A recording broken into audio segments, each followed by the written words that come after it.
প্ৰথমে আমাৰ আটাইকেইটা জনপ্ৰিয় চেনেলৰ জৰিয়তে অসমবাসী ৰাইজলৈ ভাৰতীয় জনতা পাৰ্টি অসম প্ৰদেশৰ হৈ আমাৰ চৰাইদেউ জিলা সমিতি, শিৱসাগৰ জিলা সমিতি, যোৰহাট জিলা সমিতি আমি ইয়াত একেলগে আছোঁ যিহেতু সকলোৰে হৈ প্ৰীতি শুভেচ্ছা আৰু আন্তৰিক শ্ৰদ্ধা জনাইছোঁ।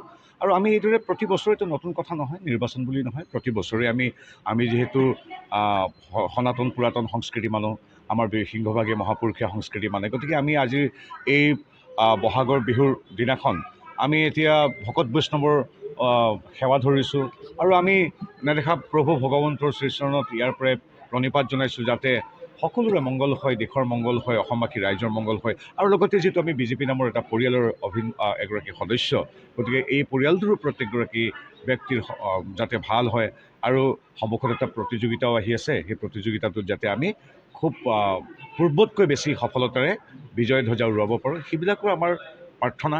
আমি পোনপটীয়াকৈ ভকত বৈষ্ণৱৰ ওচৰত আমি সেৱা লৈছোঁ। এইটো আমাৰ সংস্কৃতি। ৰাইজৰ ভালৰ বাবে প্ৰাৰ্থনা কৰিছোঁ, মোৰ দলটোৰ মানুহৰখিনি ভালৰ বাবে প্ৰাৰ্থনা কৰিছোঁ, মোৰ প্ৰাৰ্থী তপন গগৈ, প্ৰধান বৰুৱা বা প্ৰতিগৰাকী, প্ৰধান বৰুৱাৰ পৰা একেবাৰে বিজুলী কলিতা মেধিলৈকে প্ৰত্যেকগৰাকী প্ৰাৰ্থীৰ ভালৰ বাবে প্ৰাৰ্থনা কৰিছোঁ, বুথ সদস্যসকলৰ বা বুথৰ মেম্বাৰসকলৰ ভালৰ বাবে প্ৰাৰ্থনা জনাইছোঁ, নৰেন্দ্ৰ মোদীদেৱ, হিমন্ত বিশ্ব শৰ্মাৰ বাবে প্ৰাৰ্থনা জনাইছোঁ।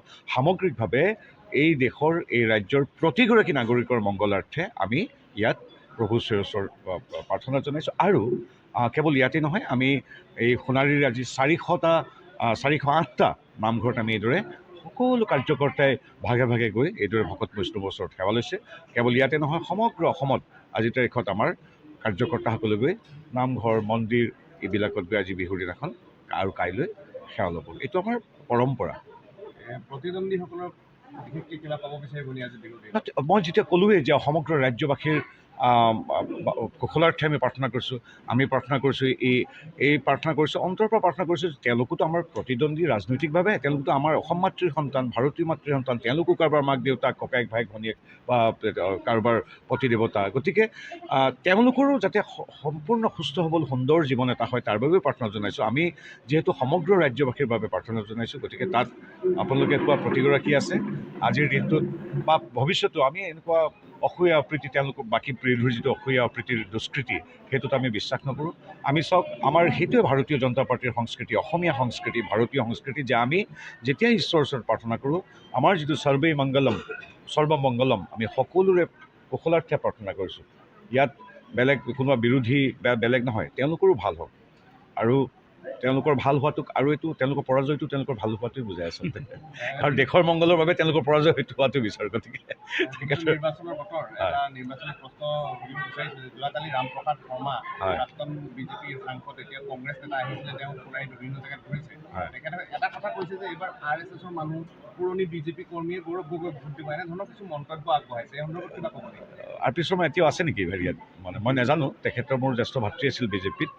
তেখেতে কিবা কিবি কৈ থাকে, তেখেতৰ কথাত গুৰুত্ব দিব লাগে বুলি আমি ভবা নাই। তেখেতক আমি শ্ৰদ্ধা জনাওঁ জ্যেষ্ঠ মানুহ হিচাপে। মই ভাবিছোঁ ৰিটায়াৰ কৰিলে বুলি পলিটিক্সৰ পৰা, কিন্তু আজি গম পাইছোঁ যে তেখেতো আছে। কিন্তু তেখেতৰ প্ৰতি আমাৰ সদায় শ্ৰদ্ধা আছে আৰু তেখেতৰ কথাবিলাক ইমান ধৰ্তব্য নহয়। আৰু আপুনি যিটো প্ৰশ্ন সুধিছে, এই কথাটো ক'বই লাগিব যে আমি ধৰ্মভ্ৰষ্ট নহয়। আমি কোনোবা আমাৰ বন্ধু ইছলাম ধৰ্মত বিশ্বাস কৰে, খুব আমি সন্মান জনাওঁ, শুভেচ্ছা জনাওঁ। তেওঁলোকৰ পৰম্পৰাৰে ঈশ্বৰৰ সন্ধানী যাত্ৰাত আমি তেওঁলোকক সদায় শুভেচ্ছা জনাওঁ। কোনোবা মোৰ বন্ধু খ্ৰীষ্টিয়ান, মোৰ কোনোবা ভাতৃ খ্ৰীষ্টান, তেওঁ নিজৰ পন্থাৰে নিজৰ পৰম্পৰাৰে জনায়, আমি তেখেতৰ প্ৰতি শুভেচ্ছা জনাওঁ, তেখেতসকলৰ আশীৰ্বাদ লওঁ। আমি ধৰ্মভ্ৰষ্ট নহয়। আমি কোনোবা মন্দিৰলৈ যাওঁ, কোনোবা আমি নামঘৰলৈ আহোঁ, আমি সমান্তৰালভাৱে মই বা আমি কেইজন চাও চেংগ্ৰনলৈও যাওঁ, যিহেতু আমি আহোম পৰম্পৰাৰ মানুহ। কিন্তু আমি ধৰ্মভ্ৰষ্ট নহয়। নিজৰ ধৰ্মটো, নিজৰ সংস্কৃতিটো আমি ধৰি ৰাখোঁ আৰু তোষামোদৰ বাবে আমি বেলেগৰ পন্থাৰ নাটক কৰি, সেই পন্থাটো ভুলকৈ কৰি সেইখিনিকো কলুষিত কৰা আৰু নিজৰ ৰীতি নীতি পাহৰি যোৱা, এইবিলাকত আমি বিশ্বাস নকৰোঁ। কাৰ কথা কৈছোঁ আপোনালোকে গম পাইছে। ইয়াত আমি এতিয়া আহিছোঁ নামঘৰলৈ ঈশ্বৰক সেৱা জনাবলৈ। আমি ভতিমাও জানো, আমি প্ৰাৰ্থনাও জানো, আমি নামো গাব জানো, খোল এচাপৰ মাৰিলে আমি প্ৰৱেশো কৰিব পাৰিম। সেইটো আমাৰ অসমীয়া সংস্কৃতি আমাক শিকাইছে। আমি কিন্তু মোৰ ভাতৃ এজনে কৰাৰ দৰে তেওঁ হয়তো ধৰ্ম সলনি কৰি দিলে। তেনেধৰণৰ ধৰ্ম সলনি কৰা বা ধৰ্মগ্ৰস্ত মানুহৰ যাতে সুমতি হয় তাৰ বাবেও ঈশ্বৰৰ ওচৰত এই মুহূৰ্তত প্ৰাৰ্থনা জনাইছোঁ।